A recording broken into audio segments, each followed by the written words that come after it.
So, do you guys remember a while back when I had my little, a little bit of back and forth with Angry Foreigner? And he got, among other things, extremely mad that I produced, or that I said that he produced far-right content once at the beginning of one 55-minute video. And that made him really annoyed, and he really wanted to prove to me that he wasn't a far-right nationalist. So he sent me the best possible evidence one could ever send anybody else in order to prove their real political opinions. He sent me a political compass test, okay? And he was in lib left. What can I say? My argument was just absolutely destroyed. How can I have claimed that he produces far-right content if his political compass says that he's in lib left? It was over for me at that point. I lost the beef. I lost the drama. I didn't know what to say.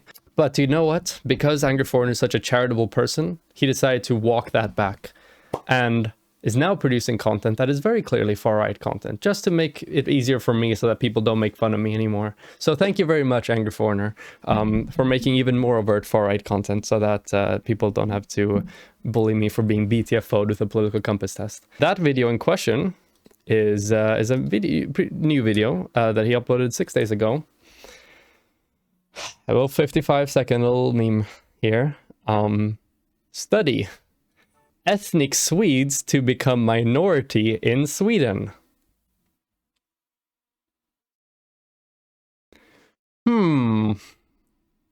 What does this remind you of? If you just start with the title for a little bit.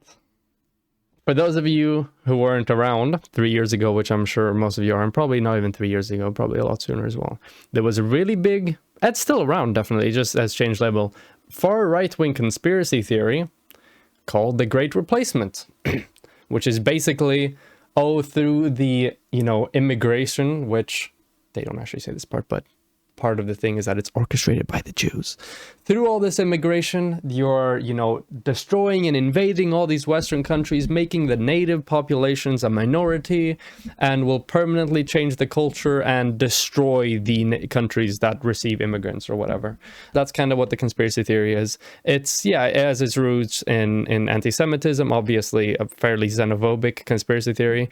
But yeah, you know what? Hey, I might be wrong here. It might just be the title. So let's take a look at this beautiful masterpiece here and see what insights it can provide us with.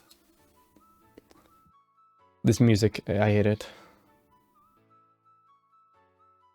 So we have two studies here, or two headlines. We all know right-wingers don't read studies. A study of immigration into Sweden conducted by a professor of demographics concluded that calculating future population changes based upon current levels of immigration, Sweden and the Netherlands would have majority foreign origin populations by the end of the century. Wow. Second one, the left-wing newspaper The Guardian has reported that white people are calculated to lose their majority position within Western nations.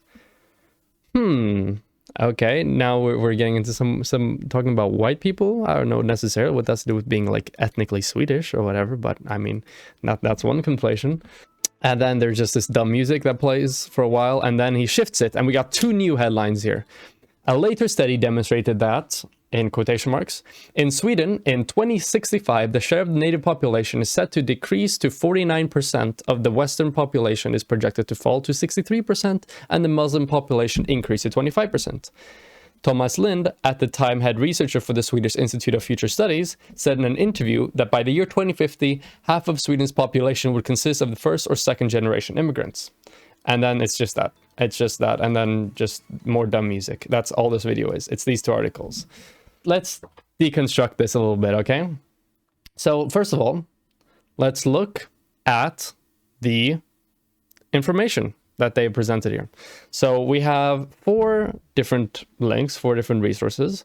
2 of them I'm actually going to talk about. 2 of them I'm just going to dismiss because they're literally worthless.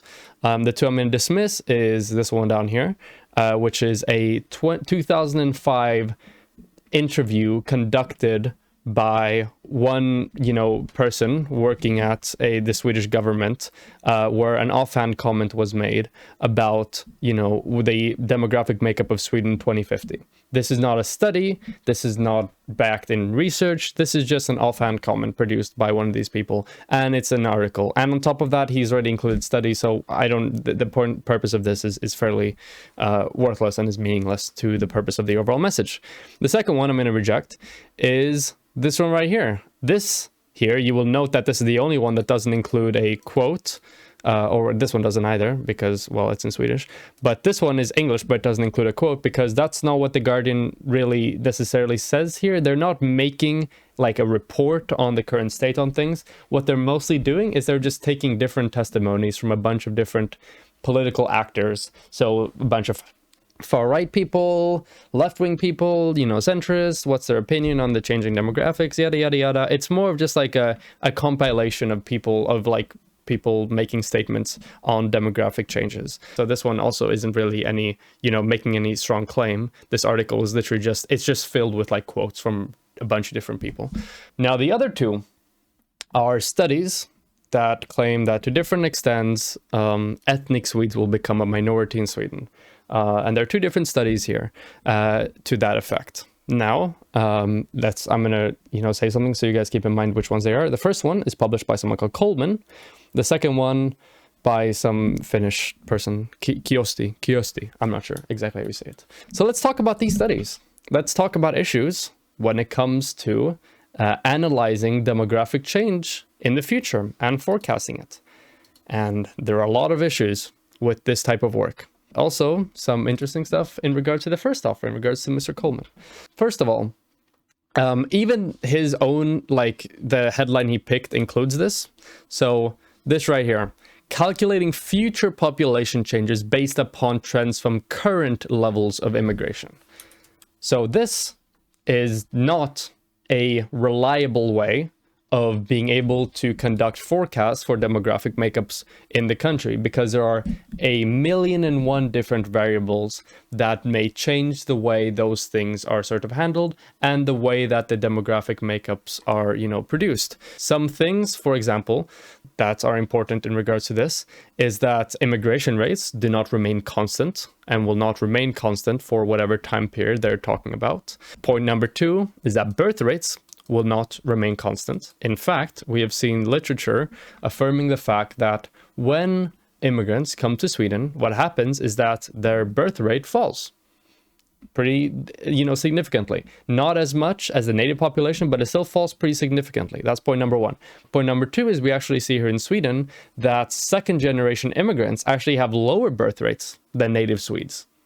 So that's another thing that kind of, makes predictions like this extremely hard to do.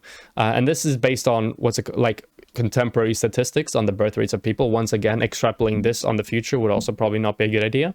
The third thing that is often very difficult to consider when it comes to stuff like this is returning rates. So there are plenty of immigrants who come to Sweden and other countries and then leave after 5 years, 10 years, 2 years, 7 years, whatever, and they leave. And that's not something either. It's hard to take that into account, especially with these types of studies. And on top of that, it's extremely difficult to measure these types of things, especially based on current trends and just extrapolating that infinitely into the future. And there are also a number of different geopolitical events that may take place, which may dramatically shift these numbers to different directions. It's very difficult to extrapolate data points like this, okay? Another thing that also is hard to measure when it comes to stuff like this is less specific to Sweden, but this type of research in general, especially type of research Coleman engages in, is that even if we had a society in which there is literally no immigrations, we were just static, no, right now, the demographic makeups are just locked. Nothing happens. Even under that situation, the white population would just decrease. And why is this? The reason for this is because we societally, we determine people that are, for example, half white and half black to be black. And, certainly not white. Case in point, for example, Barack Obama. He had a white mother, I believe, and a black father. I might get them to switch around, but he had a black parent and a white parent, and he's mostly considered black. So as such, even if we didn't have any more immigration, the amount of white population would still fall, just by the way that we classify racial groups within society as a whole. So that's also, another thing, the conflation about changing demographics with immigration, when even without immigration, these things would, literally work in the same way. On top of this, there's also a strong conflation in this general literature between things like conflating the terms European and white often, and foreign origin and non-white. They're often conflated with each other. And the final thing is that when it comes to the wording that is often used when people say, oh, native Swedes or white people or white Britons or white Europeans or whatever will become a minority in their country by, year X, whatever. What that means is that doesn't mean that they're no longer the largest ethnic or whatever group in the given country. That just means that they no longer make up a majority. So they no longer make up more than 50%. So an example from this would be, there's often a lot of discourse surrounding this in the UK, is that by, I don't remember exactly what year it was, but by X year, white Britons will no longer be a majority of Britain, and they would be like 49% then. But what that doesn't include is that, okay, well, there's an X percentage for Asian Britons, an X percentage for white Britons, and and the white Britons is still the largest ethnic group, but it's no longer a majority. So that's another thing that often gets conflated here, and that is difficult to catch on to often when this type of rhetoric is just thrown about like that. Now, as for the studies in themselves, beyond these issues that we've already talked about, there is number one, the issues with extrapolating current data trends into the future, but also the fact that, for example, Coleman is a pretty far right person. He is, among other things, the founder of Migration Watch UK, a very, very nationalistic, far right-wing organization and think tank. But also on top of that, he was a former member of the Eugenics Society. So that's cool. I'm sure there are no biases that could affect his findings on that type of research. There's no biases with people who are part of eugenics societies doing research on demographics. I'm sure it'll end up fine. And for the other study, it was done by somebody who's primarily a mathematician. I've gone through their records, and it seems like this is the first study they did with anything related to, for example, like social sciences and stuff like that, which can explain why, for example, they don't often, extrapolate on the difficulties in extrapolating data trends into the future and in regards to all the sociological factors that might impact them in the future. And on top of that, the time period they decided to extrapolate into the future for the Tarvanen study was like literally a 3-year period where Sweden has had the most immigration ever, far less than what we have today, for example. So yeah, that extrapolation on top of general issues is also going to be from the peak of the time, which is obviously, we can see right now, is not being continued. So that's another issue with the second study. On top of this, I've also found a few other things in his sources, just to give you all a bit of background information on what type of, resources Angry Foreigner gets his information from. First, we have this website. Sputnik is what it's called. And whoa, would you look at this? Wow, there's a big Q here. QAnon? No, questionable sources. A questionable source exhibits one or more of the following: extreme bias, consistent promotion of propaganda/conspiracies, poor or no sourcing to credible information, a complete lack of transparency, and/or is fake news. So not very, very, very cool website this is. You can tell by the ads, to be honest. But yeah, wow, nice source, Angry Foreigner. Second one, we have this, and oh boy, I don't know if I need to say much about this. Free Reason is the name of this.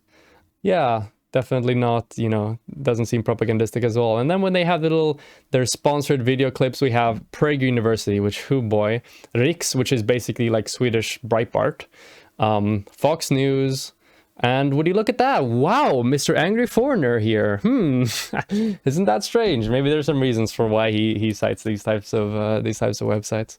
But yeah, that's just a little extra meme we throw in there. Great sources you got going on there, Angry Foreigner. Really, really respectable. But yeah, so those are some of the issues with those studies inherently. But the key thing that we're talking about here is that the only reason why people pinpoint this and frame it as an issue, which very clearly he does in this video, especially if you look at the comment section. This is like a horror movie. No one cares about us. Hundreds of years of cultural civilization erased in a few decades. Yeah, you know, I'm sure if I scroll farther down, we'll get a bunch of JQ stuff as well. The regnbåge av hudfärger, nice meme. The great replacement theory. Thank you for talking about, yeah, I got a lot of interesting comments there. But the only reason why this is in itself an issue for a lot of people is because underlying it is a premise or a belief that to some extent you believe that behavior, values, or cultures are inherent to certain groups of people. In this case, non-native or non-white people. Because if you didn't believe that, your focus on regarding these problems would be, okay, how do we ensure good processes, and how do we assure that people who come to Europe, who come to Sweden, are able to attain a good socioeconomic condition so that their values and culture or whatever become more progressive and more in line with the general attitudes that, you know, we currently have in Sweden. That's the real discussion that you might want to take that in. But that's not where they're focusing it. They're focusing on the issue as being the mere existence, the mere presence of these people, which is literally just textbook far-right stuff that's being demonstrated right here by Angry Foreigner. So yeah, I appreciate you, Angry Foreigner, for not making me have to, you know, work hard on exhibiting your far-right tendencies. You have done so, you know, very, very presciently by yourself. And then here is another one where he's even more direct. Here is switched out, like, you know, like ethnic Swedes or non-citizens or whatever for just whites, and talking about this as an issue, which, yeah, so that's pretty interesting, Angry Foreigner. I look forward to seeing how next time you decide to take that political compass test, to see if that has had any effect on it, or if maybe the political compass test isn't the best way to ascertain beliefs of people.